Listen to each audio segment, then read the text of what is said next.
اللہ تبارک و تعالیٰ کا بڑا کرم و فضل ہم پر ہوا کہ اللہ تبارک و تعالیٰ نے نبی کو دیا تو بھی تمام نبیوں کے سردار کو دیا، ولی کو دیا تو بھی تمام ولیوں کے سردار کو دیا، اور کتاب قرآن مجید دیا تو بھی تمام کتابوں کی سردار کتاب عطا فرمائی، کیونکہ ہماری امت بہترین امت اللہ نے فرمایا، خاص امت اللہ نے فرمایا، اور اس امت کے لیے ہر چیز خاص ہوتی ہے، نبی بھی خاص ہوتے ہیں، قرآن کتاب بھی خاص ہوتی ہے، اور غوث اعظم جو ولیوں کے سردار ہیں وہ بھی ہمارے لیے خاص ہوتے ہیں۔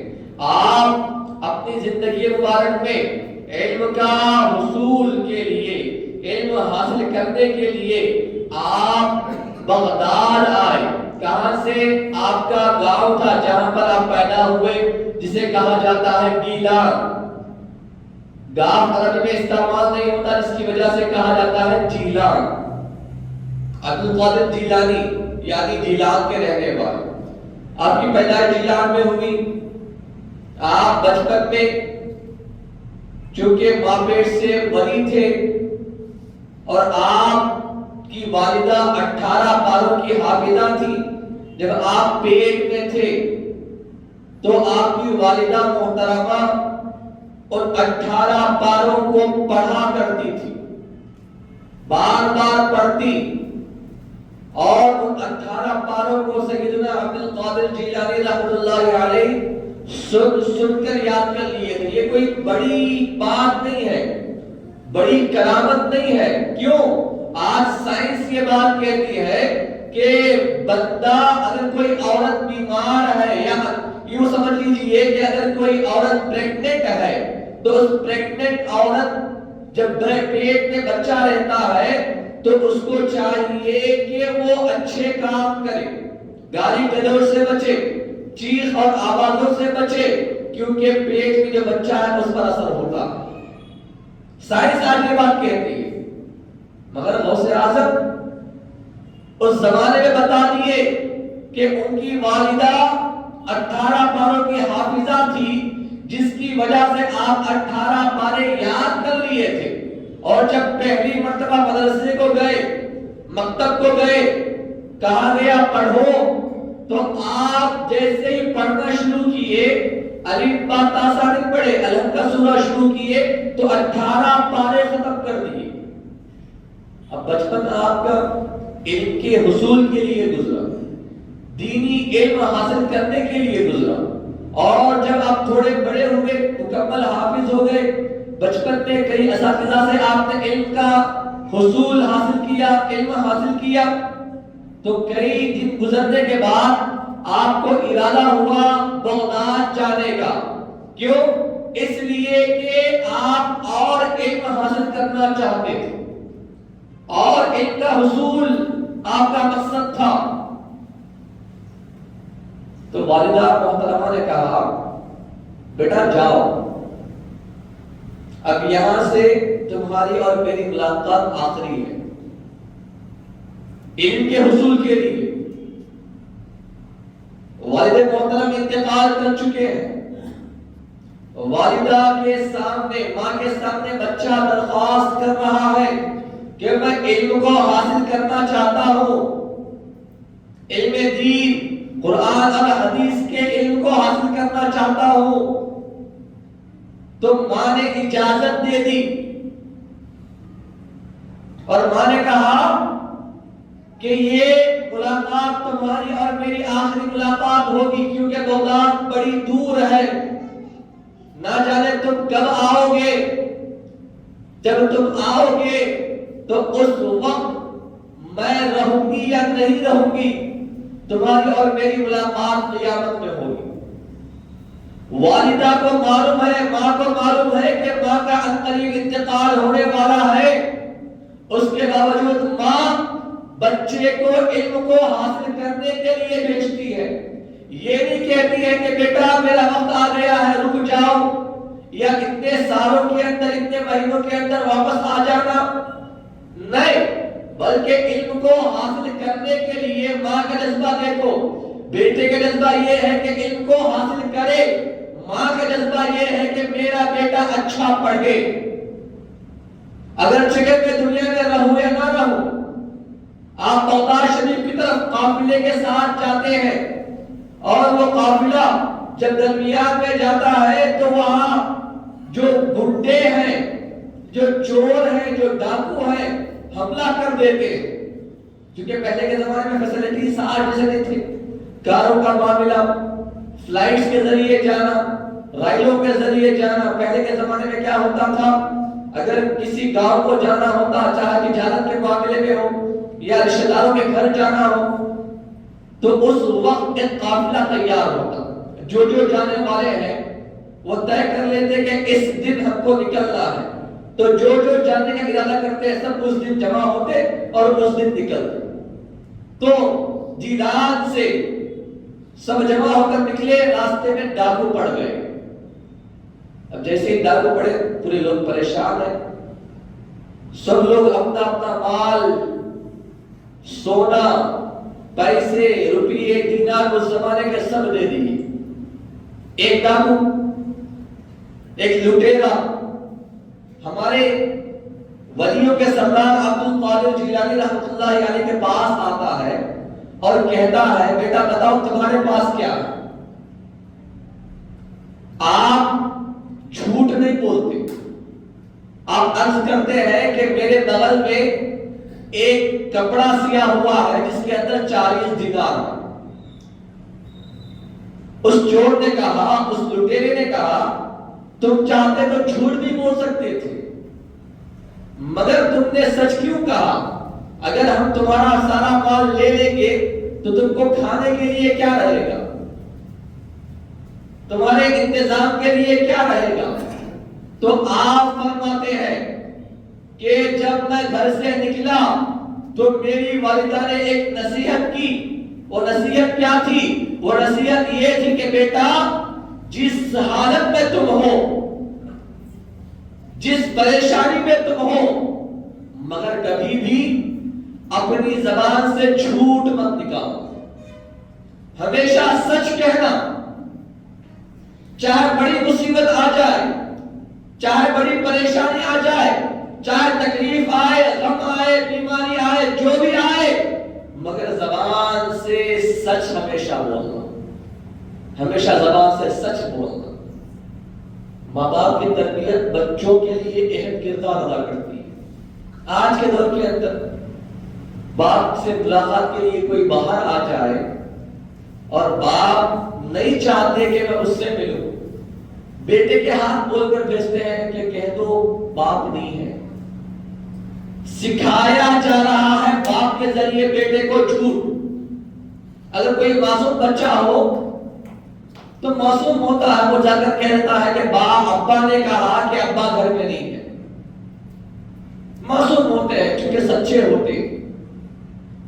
بچپن ہی سے جھوٹ سکھایا جاتا ہے. آج جب سے موبائل فون آیا ہے، جھوٹ پر جھوٹ، جھوٹ پر جھوٹ کہا جا رہا ہے. آج 1 گھنٹے کا سفر ہو تب بھی کہتے ہیں 5 منٹ.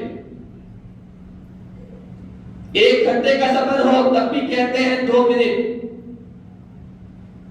زبان کھلتی ہے جھوٹ پر. یا کوئی بازو بیٹھا ہوا ہے، بات نہیں کرنا چاہتے، بازو دے کر کہتے ہیں بول دو بازو نہیں ہے، فوراً کر دوسری جگہ چلے گئے. ہمارے ذریعے ہماری اولاد کو جھوٹ سکھایا جا رہا اور ہم کہتے ہیں، ہم چاہتے ہیں کہ ہمارے بچے ولی بن جائیں، فرما بردار بن جائیں. ماں باپ اگر صحیح معنوں میں فرما بردار ہے تو اولاد بھی فرما بردار بنے. غوث اعظم، آپ ولی یوں ہی نہیں ہے. آپ کی ہر ادا، آپ کا ہر معاملہ، آپ کی زندگی کا ہر حصہ ہمارے لیے سبق سکھاتا ہے. ڈاکو ہے، چور ہے، لٹیرے ہیں، چاہتے تو جھوٹ بول سکتے تھے، مگر آپ نے کہا، میری امی نے مجھے کہا جو حالت میں تم ہو مگر کبھی اپنی زبان سے جھوٹ مت نکالو. ڈاکو نے بڑے ڈاکو کے پاس جا کر کہا، بڑا جو لٹیرا تھا اچانک سجدے میں سر رکھ کر رونا شروع کر دیا. سارے لٹیروں نے پوچھا، اے آقا کیا بات ہے، رو کیوں رہے؟ تو وہ بڑا جو لٹیرا تھا وہ کہتا ہے کہ یہ بچہ صرف ماں کہنے پر جھوٹ نہیں بولتا، ماں کی وفاداری کرتا ہے، ماں کے حکم کو پورا کرتا ہے، اور ہم اس خدا کے نافرمان بنے ہوئے۔ خدا ہم کو کئی احکامات بھیجا، کئی احکام دیا، مگر ہم یہ بچہ اپنی ماں کے حکم کو مانتا ہے، تو ہم کو چاہیے کہ ہم اپنے خدا کے حکم کو مانیں۔ میں وہ سوچ کر رو رہا، تمام چیزوں کو واپس کر دیا جاتا ہے۔ پورے کے پورے لوگ عبد القادر جیلانی رحمۃ اللہ علیہ کے ہاتھ پر آ کر ہاتھ رکھ کر کہتے ہیں کہ آج سے ہم چوری ختم کر دیں گے، آج سے ہم ڈکیتی ختم کر دیں گے اور سچے اور پکے مسلمان بن جائیں گے۔ بچپن ہی سے عبد القادر جیلانی رحمۃ اللہ علیہ لوگوں کو ہدایت کے راستے پر لا رہے ہیں۔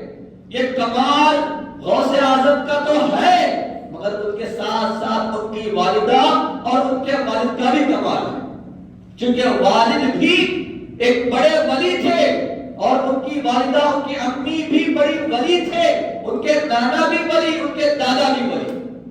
خاندان میں اگر بچہ اچھا بننا ہو تو ماں باپ کو بھی اچھا بننا پڑتا ہے۔ ماں باپ اگر صحیح نہیں ہے تو یہ بچے سے امید نہ رکھیں کہ بچہ اچھا بن جائے۔ اگر باپ تھوڑا گناہ کرتا ہے تو بچہ اس سے بڑھ کر گناہ کرتا۔ تاریخ ہے، کئی واقعات ہیں کہ ہم کو چاہیے کہ ہم اچھے بنے، ہم صحیح بولنے والے بنے، ہم نماز پڑھنے والے بنے، ہم روزہ رکھنے والے بنے، ہم خدا کی عبادت و ریاضت کرنے والے بنے، پھر دیکھیں ہمارا بچہ کس طرح اچھا بنتا ہے۔ ہمارے اندر خامیاں ہیں، ہمارے اندر غلطیاں ہیں، ہمارے اندر گناہ و خطائیں ہیں، اور ہم امید کرتے ہیں ہمارا بچہ نیک بن جائے، ہمارا بچہ اچھا بن جائے۔ نہیں ہو سکتا۔ اور اس کے ساتھ ساتھ بچوں کی تربیت کریں اسلام کے قانون کے مطابق، شریعت کے مطابق، اور بچوں کو قرآن کی تعلیم دے، حدیثوں کی تعلیم دے۔ غوث اعظم عبد القادر جیلانی رحمۃ اللہ علیہ صرف تعلیم کو حاصل کرنے کے لیے آپ اس زمانے میں اپنی والدہ کو الوداع کہتے ہیں اور پڑھائی کے لیے کئی میل دور، کئی کلومیٹر دور بغداد شریف آتے ہیں، اور آتے ہیں تو کس طرح آتے ہیں؟ جو چند پیسے لائے تھے وہ ختم ہو گئے، تعلیم کا حصول ہو رہا۔ بغداد کے اندر ایک مدرسہ تھا اس زمانے میں جس کا نام تھا جامعہ نظامیہ۔ اس مدرسے میں آپ تعلیم کو حاصل کرتے ہیں، پڑھتے پڑھتے آپ کے پاس جو پیسے ہیں وہ ختم ہو جاتے ہیں۔ صرف کرامتیں بولنا کمال نہیں ہے، آپ کی زندگی کیسی، کس طرح تھی، آپ اپنی زندگی کس طرح گزارے، کس طرح تکلیفیں آپ اٹھائے، یہ بھی بولنا ضروری ہے۔ کرامتیں تو کچھ بھی نہیں ہے۔ ہمارے معاملات کیسے ہیں کہ فلاں بزرگ اتنی بڑی کرامت دکھا دیے، انہوں نے اتنی بڑی کرامت نہیں۔ کرامت ہمارے لیے نہیں ہے، اور اولیاء اللہ کرامتوں کو چھپایا کرتے، ظاہر نہیں کرتے۔ کیوں؟ کیونکہ کرامتیں ان کے لیے دکھائے جاتے ہیں جو سامنے والے کو نہیں مانتا یا اسلام و ایمان کو نہیں مانتا۔ اسلام میں داخل کروانے کے لیے پیارے آقا صلی اللہ علیہ وسلم ابو جہل ہاتھ میں کنکریاں لے کر آیا تھا۔ پیارے آقا نے فرمایا، اے ابو جہل، تیرے ہاتھ میں جو کنکریاں ہے وہ بولیں گی کہ میں نبی ہوں۔ ابو جہل نے کہا کہ اے محمد بن عبداللہ، اگر تو نبی ہے تو بتا میرے ہاتھ میں کیا ہے۔ پیارے آقا نے فرمایا، اے ابو جہل، میں بتاؤں کہ تیرے ہاتھ میں کیا ہے یا جو تیرے ہاتھ میں ہے وہ بتائے کہ میں نبی ہوں۔ اور جو کنکریاں تھی، جو کنکر تھے ہاتھ میں، آواز آنے لگی۔ ابو جہل جیسے گھبرا کر کھولا، کنکریاں گواہی دے رہی ہیں کہ اللہ کے رسول آپ۔ یہ معجزہ کس لیے تھا؟ اس لیے تھا کیونکہ ابو جہل ہدایت پر آ جائے، اسلام قبول کرے، مگر اس کے نصیب میں، ابو جہل کے نصیب میں اسلام نہیں تھا. بڑے بڑے معجزے دکھائیں یا بڑے بڑے کرامتیں آج کے دور میں دکھائیں، جو نافرمان ہے نافرمانی رہتا ہے اگر اس کو اللہ کی طرف سے ہدایت نہیں آتی. بعض لوگ، بعض فرقے، بعض جماعتیں، بعض طبقے تھوڑا بہت کیا پڑھ لیتے ہیں، 2 سال 4 سال آ کر اپنے منصب پر بیٹھ جاتے ہیں، لوگوں کو خود اچھا دکھنا، بڑے بڑے ولیوں کا انکار، کرامتوں کا انکار. کیوں؟ کیا حاصل ہوگا؟ ہم کو کرامتوں سے کوئی لینا دینا نہیں ہے. یاد رکھیں، ہم کو ان کی تعلیم جو حاصل کیے ہیں، یا یوں سمجھ لیجئے کہ ان کا غلام ان جیسا بننا ہے تاکہ ہماری زندگی اچھی ہو سکے. آپ تو با کردار، با عمل، با اخلاق تمام ولی، کسی بھی ولی کی سیرت کھول کر دیکھیں، کسی نے نماز چھوڑی ہے 5 وقت کی یا 1 وقت کی نماز چھوڑی، کسی ولی کے بارے میں آپ کھول کر دیکھیں. خواجہ غریب النواز کبھی نماز چھوڑے؟ نہیں چھوڑے. خواجہ بندہ نواز کبھی نماز چھوڑے؟ نہیں چھوڑے. شہر کربلا کے اندر جتنے اولیاء اللہ ہیں، کیا انہوں نے کبھی کوئی وقت کی نماز چھوڑی؟ نہیں. اللہ کی عبادت چھوڑی؟ نہیں. اللہ کی ریاضت چھوڑی؟ نہیں. خدا کی عبادت میں جو بندہ رہتا ہے وہی تو حقیقت میں ولی بنتا. نماز کو چھوڑ دیے، روزوں کو چھوڑ دیے، یہ ہمارا معاملہ. کیوں؟ ہم ولیوں کو تو مانتے ہیں مگر ان کے راستے پر عمل نہیں کرتے، ان کے بتائے ہوئے راستے پر، ان کے کہے ہوئے باتوں پر ہم عمل نہیں کرتے، اور ہم کے سچے اللہ کے ولیوں کے ماننے والے. ہم کو چاہیے کہ ان کی سیرت طیبہ کس طرح ہو اس کو سمجھیں. عبد القادر جیلانی رحمۃ اللہ علیہ تعلیم حاصل کرنے کے لیے بغداد شریف آئے. آپ کے پاس جو پیسے تھے ختم ہو گئے، تو آپ کے پاس کھانے کے لیے پیسے نہیں تھے. اس زمانے ولی تھے، کسی کے پاس ہاتھ میں پھیلاتے تھے کیونکہ وہ مانتے تھے اور جانتے تھے خدا ہی دینے والا. جب بھوک لگتی، بے انتہا بھوکے ہو جاتے، کبھی کبھار رخش آیا تھا تو کیا کرتے؟ جنگل و بیابان کی طرف چلے جاتے. جب غش آ جاتا، جنگل و بیابان کی طرف جاتے، ندی ہوتی، ندی کے کنارے گھاس لگی ہوئی رہتی. چونکہ ندی کا پانی میٹھا تھا جس کی وجہ سے وہ گھاس بھی تھوڑی بہت میٹھی رہتی، اس گھاس کو توڑتے اور کھاتے تھے. مقصد کیا تھا؟ مجبوری کیا تھی؟ کچھ بھی نہیں تھی. مقصد علم کو حاصل کرنا، دین علم کو، اسلام کے علم کو، قرآن اور حدیث کے علم کو حاصل کرنا. آج ہمارے اندر کہاں ہے قرآن کا پڑھنا؟ ہمارے بچوں کو پڑھائیں.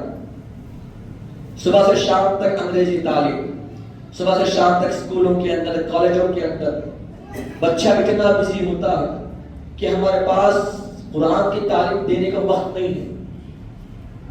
اور جب بھی تھوڑا موقع ملتا ہے ہاتھ میں فون لے لیے بیٹھ گئے، یہ گیم کھیلے، وہ گیم، جب گھر پہ آ گئے ٹی وی دیکھ لے بیٹھ گئے.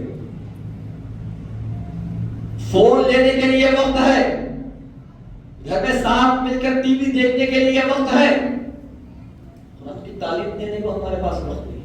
بچہ فل بزی ہے، ایگزامس ہے، بچے کو کالج سے فرصت نہیں ملتی، اسکول سے فرصت نہیں ملتی. ہمارا ماحول اگر ایسا ہو تو ہمارے بچے نیک کیسے بنے گے؟ ہمارے بچے اگر ولی بننا ہے تو ہم کو بھی ولی بننا ضروری ہے.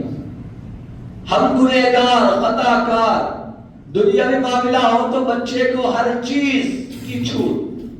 جب دین میں آ جائے، خود ماں باپ کہتے ہیں کہ ہمارے بچے کو ٹائم نہیں ملتا پڑھنے کے لیے.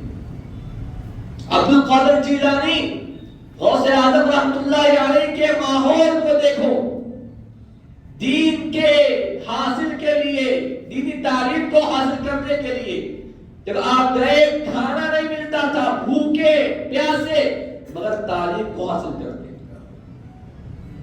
دین کی تعلیم کو حاصل کرتے. جب بھوک لگتی، غش آ جاتا تو پتے کھاتے، گھاس کھا لیتے، مگر دین کی تعلیم کو نہیں چھوڑتا.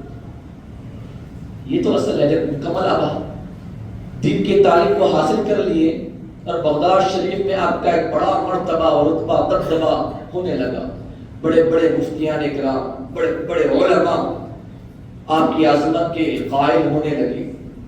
اور آپ جب تمام علوم کو حاصل کر لیے، علم معرفت، علم حقیقت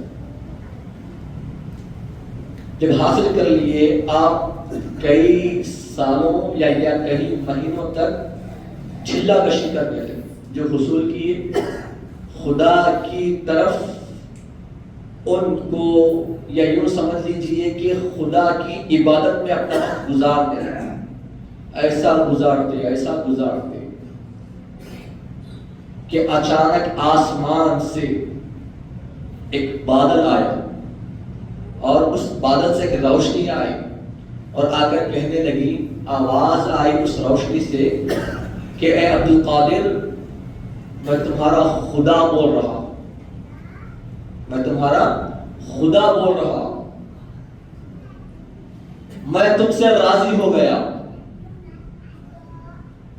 اور آج تک جو تمہارے لیے چیزیں حرام کی گئی تھیں، آج سے وہ تمہارے لیے حلال.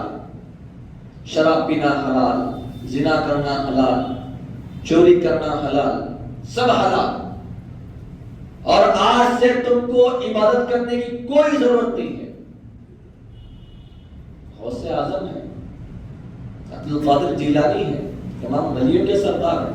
اگر کوئی روشنی آ کر ہم کو کہے، پہلے سے ہم لوگ گنہگار ہیں، اگر روشنی آ کر کہے تو اور زیادہ خوش ہو کے پیپروں میں چھپاتے، ویڈیو بنا کے ڈالتے.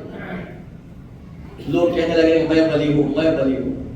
اولیاء اللہ اپنی ولایت کو چھپاتے تھے، کسی کو ظاہر نہیں کرتے کہ میں ولی ہوں، میں ولی ہوں. آج 5 وقت کی نماز کیا پڑھ لیتے لوگ، اپنے آپ کو نمازی، تقوی والا، پرہیزگار. باہر جا کر اچھے کہ سود کھائیں، رشوت کھائیں، کوئی فرق نہیں پڑتا، جھوٹ بولے، 5 وقت کی نماز پڑھ لیے کافی ہے. نہیں میرے عزیزو، اسلام کیا سکھاتا ہے؟ اسلام دونوں کو لے کر چلنے کو سکھاتا ہے. ایک طرف خدا کی عبادت، دوسری طرف دنیا کا جو معاملہ ہے اس میں خدا کا خوف رکھنا ضروری ہے. زبان سے اپنے جھوٹ نہ نکالیں. ماں باپ اگر بیزار ہیں، گھر میں بیوی بچے اگر بیزار ہیں، اس کی نمازیں اس کے منہ پر مار دی جائے. محلے میں پڑوسی بیزار ہیں، بات بات پر جھگڑا، بات بات پر جھوٹ، کس کام کی ایسی نماز ہے؟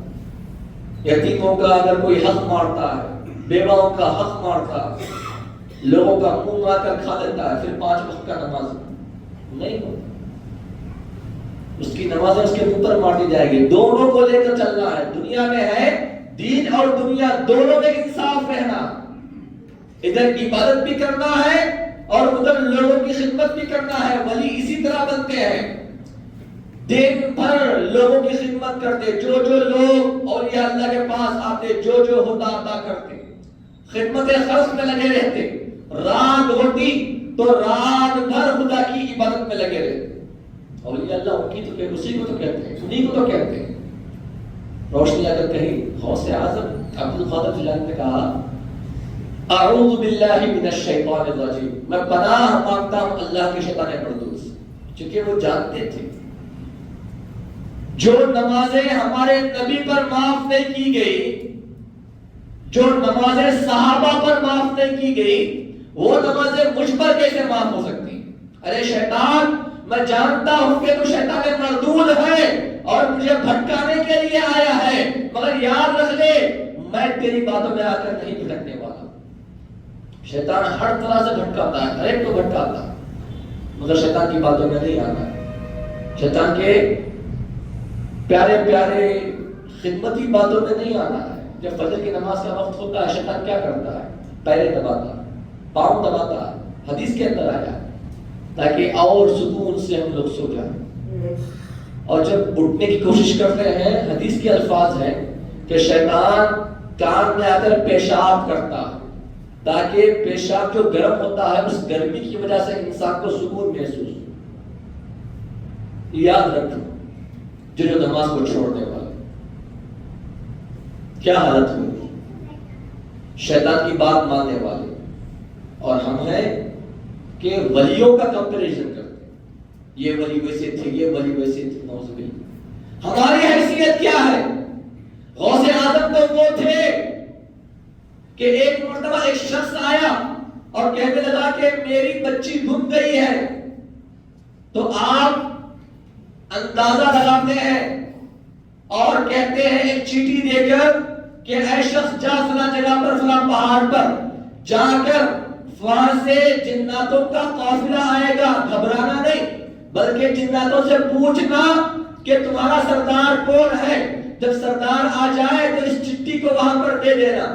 وہ بندہ جا گیا چٹھی کو لے کر، جب چٹھی کو لے کر گیا تو جو جناتوں کا قافلہ تھا جا رہا تھا، جاتے جاتے اس نے پوچھا کہ یہاں پر تمہارا سردار کون ہے؟ اچانک ایک بڑے گھوڑے پر یا بڑی سواری پر جناتوں کا جو سردار ہے وہ آیا، اور جیسے ہی وہ آیا جناتوں نے کہا اے حضور آپ کو کوئی بلا رہا ہے۔ جیسے ہی وہ شخص کو ان جناتوں کے سردار کے پاس لے کر گیا لے جایا گیا تو وہاں پر جناتوں کا سردار کہتا ہے اے شخص تجھے کیسے پتا کہ ہمارا قافلہ یہاں سے جا رہا ہے اور تم کس کام سے آیا ہے؟ تو بس اتنا کہنا تھا کہ اے جناتوں کے سردار میں خود نہیں آیا ہوں بلکہ مجھے عبد القادر جیلانی نے بھیجا۔ جیسے ہی الفاظ کہنا تھا اپنی سواری سے اتر کر وہ اس کے پاس ادب سے کھڑے ہو جاتا ہے اور کہتا ہے کہ عبد القادر جیلانی کا حکم آیا ہے، بتاؤ کیا حکم ہے؟ تو وہ کہتا ہے اس چٹھی کو آپ کو دیے ہے، اور عورت کہتے ہیں میری بیٹی گم ہو گئی ہے اور میری بیٹی کی تلاش میں ان کے پاس گیا تو انہوں نے تمہارا ایڈریس دیا۔ جیسے ہی جناتوں کو حکم دیتا ہے اور حکم دیتا ہے کہ دیکھو ساری دنیا میں اس کی بیٹی کہاں ہے، جیسے ہی ڈھونڈا جاتا ہے تو ایک شریر جنات بچی جو غسل کر رہی تھی اس کو اٹھا کر لے گیا تھا، اس جنات کو اس بچی کے ساتھ لا کر دیتے ہیں اور کہتے ہیں کہ یہی تمہاری بچی ہے؟ تو کہتا ہے ہاں یہی میری بچی ہے، لے کر جاؤ۔ اور اس جنات کو جو اس بچی کو اٹھا کر لے کر گیا تھا اس کو اسی وقت قتل کر دیا جاتا۔ صرف لوگوں میں نہیں جناتوں میں آپ کا دبدبا تھا، وہ غوث اعظم ہے، وہ عبد القادر جیلانی ہے، آپ کے انمول کرامتیں ہیں، مگر حقیقت میں ہم کو چاہیے کہ آپ کی زندگی طیبہ، آپ کی پاک زندگی کے اندر آپ نے کیسے کیسے اخلاق کو ظاہر کیے، ہم کو ان کو پڑھنا اور ہم کو ان کے غلاموں جیسا بننا۔ یاد رکھیں غوث اعظم نے فرمایا قدم ہذه علی رقبۃ کل ولی اللہ، میرا قدم ہر ایک ولی کے گردن پر ہے، کل ولی اللہ ہر ایک ولی کے گردن پر ہے۔ سب سے پہلے سر جھکانے والے ہمارے ہندوستان کے معین الدین چشتی اجمیری رحمۃ اللہ علیہ اپنے سر کو جھکاتے ہیں اور کہتے ہیں کہ اے غوث اعظم تمہارا قدم میرے سر پر ہے، میرے سر پر۔ تو یہ اولیاء اللہ کا جو انداز ہوتا ہے وہ نرالا ہوتا ہے۔ اولیاء اللہ کے معاملات الگ ہوتے ہیں، ہم سمجھ ہی نہیں سکتے۔ معمولی انسان پھٹے پرانے کپڑوں میں جو ہم دیکھتے ہیں تو ہم کو یہ نہیں کہنا ہے کہ معمولی آدمی ہے، نہیں، اندر کیا ہے وہ اللہ جانتا۔ اور ولی کون ہوتا ہے، ولی کیا ہوتا ہے، بے شک ولی اور اللہ کے درمیان جو معاملات ہوتے ہیں ہم نہیں جان سکتے، ہم کو سمجھ میں بھی نہیں آئے گا، کیونکہ وہ اولیاء اللہ کا انداز بڑا الگ ہوتا ہے۔ ان سے 250 سال پہلے ایک ولی گزرے جس کا نام جنید بغدادی رحمۃ اللہ علیہ، ایک مرتبہ بیان کرتے کرتے آپ نے اپنے سر کو جھکا دیا۔ مریدوں نے پوچھا کہ اے جنید بغدادی آپ اپنے سر کو کیوں جھکایا اچانک بیان کرتے کرتے؟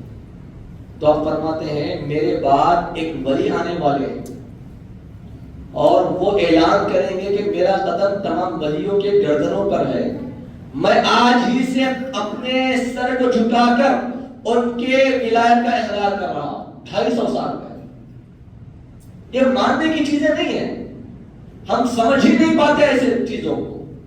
کیوں؟ کیونکہ ہماری عقلیں وہاں تک نہیں جاتی، ہمارے ذہن وہاں تک نہیں جاتی، ہم اپنی سمجھ میں اپنی عقل میں جو ہے اسی کو فکس کر لیتے۔ ایک زمانے میں موبائل فون نہیں تھا، دور دور تک کسی کو پتا ہی نہیں تھا کہ موبائل فون کس کو کہا جاتا. یہاں بیٹھ کر امریکہ بات آرام سے ہوتی ہے, کویت میں آرام سے بات کرتے ہیں, سعودی عربیہ آرام سے یہاں بیٹھ کر ہم بات کرتے ہیں, ویڈیو کال لائیو کال چلتا ہے. آج سے 30 سال 40 سال 50 سال پہلے کسی نے سوچا تھا کہ یہ بھی زمانہ آئے گا؟ یا 100 سال پہلے کسی نے سوچا تھا کہ یہاں سے بیٹھ کر جو سفر ہم کئی مہینوں میں کرتے ہیں, سعودی عربیہ حج کے لیے جا رہا ہوں 6 مہینے کا سفر, 6 مہینے جانے کے لیے 3 مہینے, آنے کے لیے 3 مہینے, وہ سفر 4 سے 5 گھنٹوں میں طے کریں گے. کوئی 100 سال پہلے کسی نے سوچا تھا؟ آج فجر کی نماز انڈیا میں ہوتی ہے, ہمارے گھر میں ہوتی ہے, ظہر کی نماز ہم مکے کے اندر جا کر پڑھتے ہیں. ہماری عقلوں سے وہ چیزیں باہر ہیں. آج ہم یہ چیزوں کو اپنی آنکھوں سے دیکھے ہیں تبھی جا کر ہم مانتے ہیں. تو اولیاء اللہ کا جو انداز ہوتا ہے, اولیاء اللہ کا جو معاملہ ہوتا ہے بالکل الگ ہوتا ہے, ہم سمجھ ہی نہیں سکتے. بس ہمارا کام اولیاء اللہ کو ماننا ہے اور ان کی سیرت پر عمل کرنا ہے. ان کے سیرت پر عمل کرتے ہوئے ان کے بتائے ہوئے راستے پر چلنا, یہ ہمارا کام ہوتا ہے. ہر بات پر چوم چلا کرنا ہماری مجال نہیں. ایسا کرے کیا, ویسا کرے, ہمیں ضرورت ہی نہیں ہے اس چیز کی. ان کے اخلاق کیسے تھے, ان کا کردار کیسا تھا, ان کے اعمال کیسے تھے کہ کبھی انہوں نے گناہ کیا, کسی ولی کے بارے میں کھول کر دیکھے. ہر ولی کی سیرت میں کیا کسی ولی نے کبھی کوئی گناہ کیا ہو بتائیں؟ کوئی گمراہ کسی کو گمراہ کیا ہو تو بتائیں, کسی کو دھوکہ دیا ہو تو بتائیں, کسی سے جھوٹ کہا ہو تو بتائیں. جتنے اولیاء اللہ کی سیرتیں ہم پڑھتے ہیں, جتنے اولیاء اللہ کی زندگی ہم پڑھتے ہیں, ان کے واقعات ہم پڑھتے ہیں, ہر واقعے میں ہم کو ہمیشہ سچ بتائی دیتا, ہمیشہ ہدایت کا راستہ دکھائی دیتا, ہمیشہ اللہ اور اس کے رسول کا راستہ ہمیں دکھائی دیتا, اور لوگوں کے ساتھ ان کے اخلاق, ان کا کردار ہمیں اچھا دکھائی دیتا. کسی کو جھٹکاتے ہوئے, کسی کے پاس اپنے آپ کو فخر کراتے ہوئے کہ